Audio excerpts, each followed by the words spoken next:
Today we're talking about a city you've probably never heard of, El Fasher. And what's happening there is at the center of a crisis that, believe it or not, connects directly to all of us. A lot of people think the war in Darfur is a thing of the past. It's not. We're going to explore why the siege of this one city has global ripple effects that are way closer than you might think. Okay, so let's start right at the heart of it all. El Fasher, a city in Sudan's Darfur region. It's a city under enormous pressure, and as you're about to see, the international alarm bells are ringing, and they are ringing loud. And this isn't just some quiet behind-the-scenes concern. We're talking about a direct public plea from the UN's migration chief. He's calling for a ceasefire, and this is absolutely crucial, a humanitarian corridor. That's basically a safe passage for aid to get in and for people to get out. When you hear language that blunt from an organization like the UN, you know the situation is absolutely dire. And this is what that desperation looks like in human terms. We are talking about tens of thousands of civilians who are reportedly trapped inside El Fasher. Just imagine that. They are literally caught in the crossfire, with nowhere safe to run, as the fighting rages in the streets all around them. You see, the danger isn't just from the bombs and the bullets. A siege like this is a weapon in itself, one that just cuts off life. With aid access being so severely restricted, the most basic things, we're talking food, water, medicine, they just can't get through. And that's exactly how a conflict zone spirals into a full-blown humanitarian catastrophe. Okay, so to really get a handle on what's happening, we need to know who is fighting.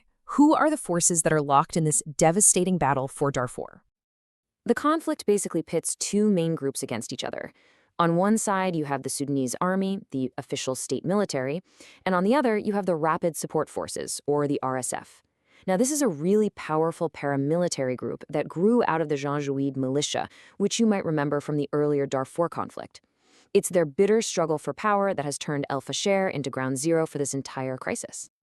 And this brings us to a really, really important point. There's this common and honestly dangerous idea about the conflict in Darfur.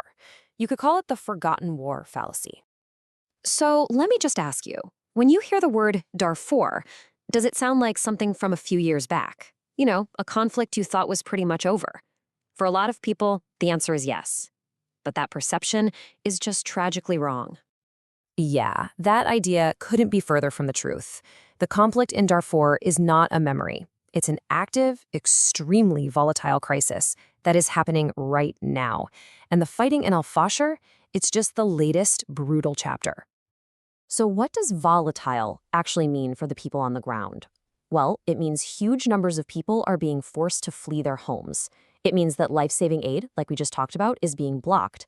And it means the entire region is being dragged into widespread instability.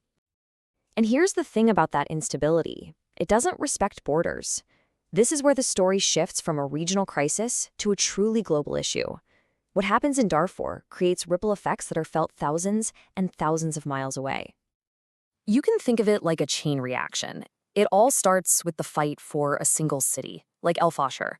That then sparks this wider instability across the whole region, which in turn triggers very real, very tangible global consequences. It's a straight line from one city's streets right onto the world stage. And these consequences, they're not just some abstract economic theory. They hit the hardest in other low-income countries that are already struggling. The source material, for instance, specifically calls out nations in South Asia as places that feel the economic and social shockwaves from this faraway war. So here's how those global impacts actually break down. The instability drives people to flee, which puts enormous pressure on neighboring countries and beyond. It puts a huge strain on global aid systems that are already stretched to their breaking point. And this is the part that might hit closer to home. It contributes to rising food and fuel inflation, which can affect the prices you pay every day. So, this is where we'll leave it. The crisis in El Fasher is a story about a city under siege, sure, but it's also a powerful lesson in how connected our world truly is. It really forces us to ask a tough question. In a world this interconnected, what really